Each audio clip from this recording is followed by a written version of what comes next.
இன்று அதிகாலை நமக்கு கிடைத்த ரகசிய தகவலின் பேரில் தாடிக்கொம்பு காவல் நிலையத்து எல்லைக்கு உட்பட்ட செங்குளம் ஜங்ஷனில் வந்து உதவி ஆய்வாளர் இவர் நம்ம கோகுலகிருஷ்ணன் மற்றும் ஆய்வாளர் உலகநாதன் தலைமையில் வந்து வாகன சோதனை ஈடுபடுறாங்க. அப்போ இந்த கண்டெய்னர் லாரியை பிடிச்சு அதில் சோதனை இடும்போது அதில் இந்த 550 கிலோ குட்கா பொருட்கள் வந்து கடத்தி வரப்பட்டது தெரிந்தது. ஸோ அதுதான் அந்த குட்கா பொருட்களும் லாரியும் பறிமுதல் செய்யப்பட்டுள்ளது. இந்த லாரியை ஓட்டி வந்த சுப்பிரமணி பெரம்பலூரை சேர்ந்தவர், அவரும் இப்போதைக்கு வந்து கைது செய்யப்பட்டுள்ளார்.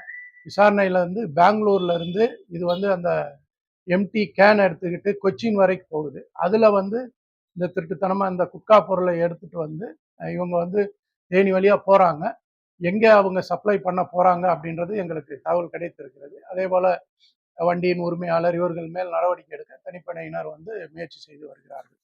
அதுபோல கடந்த இந்த ஒரு 15 நாள்ல வந்து 70 வழக்குகள், இந்த குட்கா வழக்குகள் போடப்பட்டு 73 பேர் வந்து அரெஸ்ட் பண்ணியிருக்கோம். அதுல 957 கிலோ குட்கா பொருட்கள் வந்து கைப்பற்றப்பட்டுள்ளது. ஸோ அதுபோல கடந்த ஒரு 15 நாளா கஞ்சா வழக்குகளும் வந்து இந்த 80 வழக்குகள் போடப்பட்டு 102 பேர் கைது செய்திருக்கிறோம். 15 கிலோ கஞ்சா வந்து இதுவரை பறிமுதல் செய்யப்பட்டுள்ளது. அதுபோல இந்த போதைப் பொருட்கள், குட்காவோ கஞ்சா பொருட்களோ பயன்படுத்துவதில், அதாவது இந்த மாதிரி விற்பனை செய்வது, வைத்திருப்பது கண்டிப்பாக கடும் நடவடிக்கை நம்ம திண்டுக்கல் மாவட்டத்தில் எடுக்கும்.